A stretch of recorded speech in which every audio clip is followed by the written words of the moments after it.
saya Zikriana Lalatul Hanifah, mahasiswa semester 4, Program Studi Pendidikan Bahasa dan Sastra Indonesia, Fakultas Keguruan dan Ilmu Pendidikan, Universitas Mulia Kudus. Baiklah, di sini saya akan mempresentasikan tugas problematika pembelajaran bahasa Indonesia mengenai menganalisis kesalahan penulisan ejaan bahasa Indonesia pada buku tugas SMA. Mata kuliah problematika pembelajaran bahasa Indonesia yang diampu oleh Dr. Irfai Faturrahman, sarjana pendidikan Magisters Pendidikan. Di sini saya menggunakan buku pedoman ejaan bahasa Indonesia yang disempurnakan dan pedoman umum pembentukan istilah. Ini adalah edisi terbaru dan terlengkap. Baiklah, mari kita akan mulai. Ini biodata siswa. Nama saya inisialkan, usia 17 tahun, sekolah SMA. Mata pelajaran yang saya analisis adalah sosiologi, sejarah, kimia, dan seni budaya. Pada pembahasan pertama kita akan membahas tentang kesalahan tanda baca titik. Di sini saya menemukan kesalahan tanda baca titik, yaitu tanda baca titik dipakai pada akhir kalimat pernyataan, kalimat akhir pada paragraf 1. Di sini siswa menulisnya, aku senang melihat karya titiknya. Harusnya titik ini tidak di sini, harusnya di akhir kalimat. Maka pembenarannya yang benar adalah aku senang melihat karyanya titik. Yang kedua,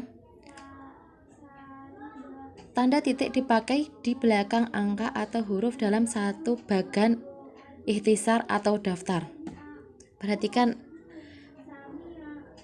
setelah angka 2 ini, siswa dalam menulis ini salah. Siswa menulisnya adalah 2, memberikan tempat bagi peserta didik untuk berekspresi karya seni rupa. Harusnya yang benar adalah 2 titik. Jadi setelah angka 2 ini adalah huruf titik, memberikan tempat bagi peserta didik untuk berekspresi karya seni rupa. Yang ketiga, program pembelajaran mata pelajaran seni rupa. Di sini penggunaan titik juga salah.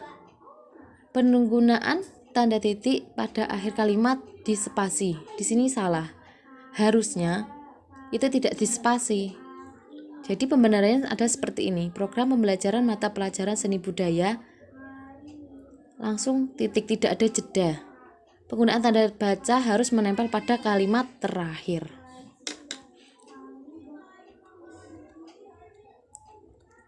Yang keempat, tanda titik dipakai untuk memisahkan bilangan ribuan atau kelipatannya yang menunjukkan jumlah.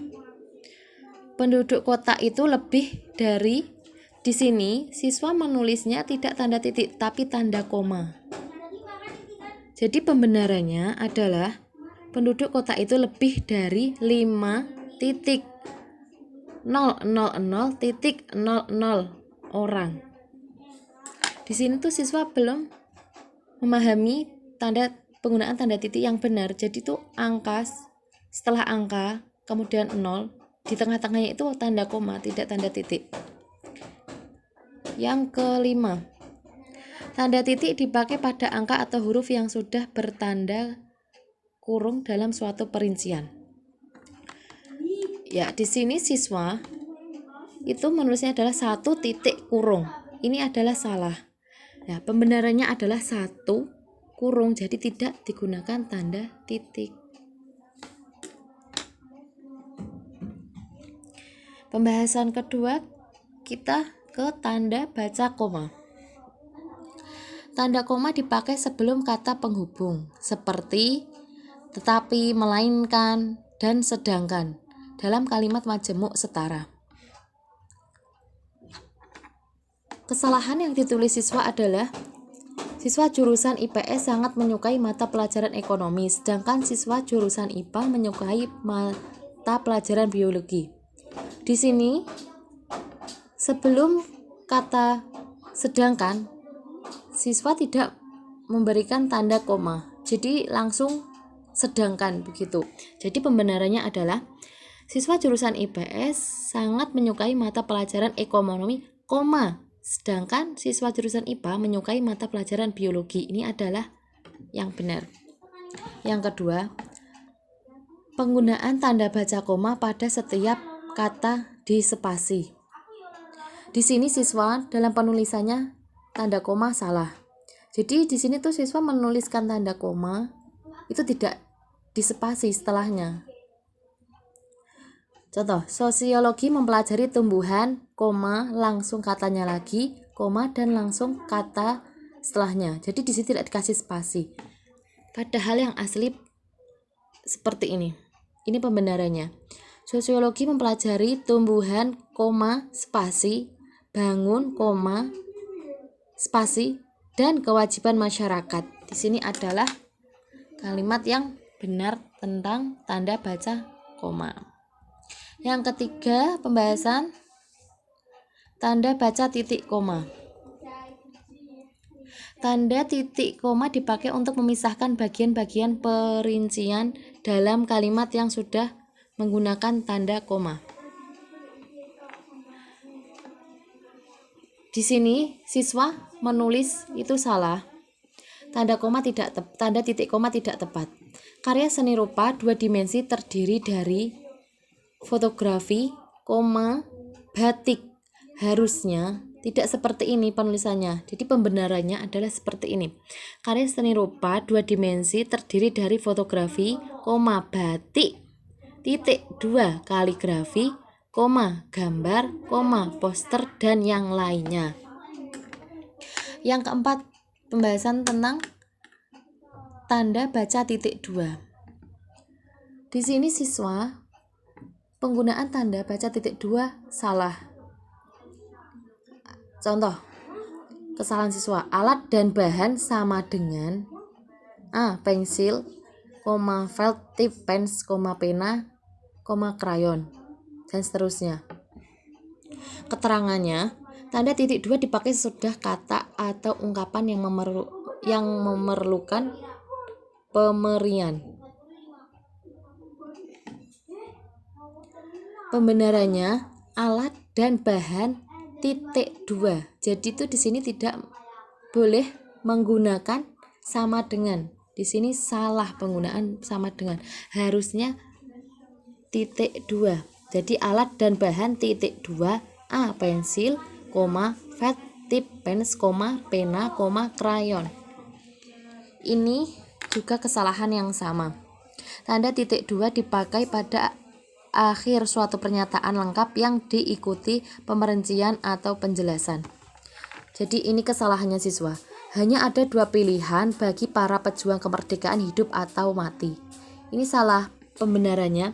Hanya ada 2 pilihan bagi para pejuang kemerdekaan titik 2 hidup atau mati. Jadi di sini tuh titik 2-nya setelah kemerdekaan yang menunjukkan pilihan hidup atau mati. Selanjutnya, pembahasan tentang huruf kapital. Huruf kapital dipakai sebagai huruf pertama nama bangsa, suku bangsa, dan bahasa. Di sini siswa menuliskan kalimat utama itu bahasa Melayu.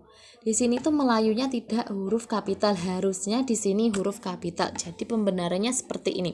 Bahasa Melayu. Jadi di sini huruf kata awalnya harus huruf kapital semua. Nih. Kemudian kedua, peristiwa sejarah merupakan peristiwa paling unik. Keterangannya huruf kapital dipakai sebagai huruf pertama awal kalimat. Di sini saat menuliskan huruf kalimat awal, siswa tidak menggunakan huruf kapital. Harusnya menggunakan huruf kapital. Jadi pembenarannya seperti ini. Huruf kapital bisa dilihat. Yang keenam, kesalahan penulisan huruf vokal. Kesalahan siswa. Kerana. Harusnya karena. Kata kedua, hadir.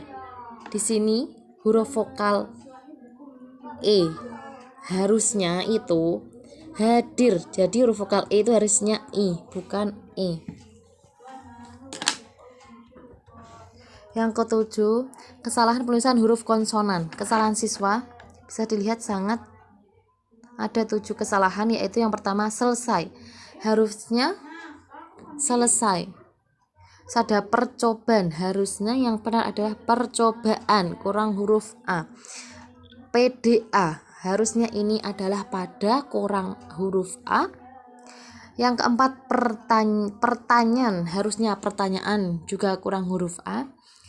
Yang nomor 5 berganti, harusnya berganti. Dan di sini bisa dilihat masih ada kata-kata yang masih juga salah.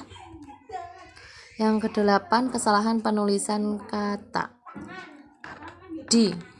Dikenang, harusnya ini D-nya itu digabung, bukan dipisah. Dianggap, di sini D-nya itu harus digabung. Jadi ini pembenarannya seperti ini. Di sini juga di masyarakat, kalau ini harus dipisah, bukan digabung. Kesalahan mahasiswa ini diangkat, harusnya D-nya ini digabung. Di sini saya tidak menemukan kesalahan penulisan huruf miring. Kesimpulan, penyebab kesalahan berbahasa pada buku tugas siswa. Setelah saya melakukan analisis pada siswa, mengapa bisa terjadi kesalahan ejaan pada penulisan? Karena memang dari diri siswa sendiri belum memahami penempatan tanda baca yang benar. Ketika disuruh guru untuk menulis, dia dalam menggunakan tanda baca belum maksimal, dan dia itu juga kurang memperhatikan bagaimana penulisan kata yang benar, huruf konsonan yang benar. Memang si anak ini belum terlalu memahaminya. Saya pun memberikan saran kepada siswa ini supaya dalam menulis lebih memperhatikan bagaimana penggunaan ejaan berbahasa, dan setelah selesai menulis siswa mengevaluasi kembali hasil penulisannya supaya tidak terjadi kesalahan ejaan berbahasa pada penulisan siswa. Saya juga menyarankan kepada siswa untuk mempunyai buku pedoman umum bahasa Indonesia edisi terbaru supaya siswa bisa mempelajarinya. Baiklah, terima kasih. Terima kasih. Mohon maaf bila ada salah kata. Semoga apa yang saya sampaikan dapat bermanfaat. Assalamualaikum warahmatullahi wabarakatuh. Sampai bertemu kembali.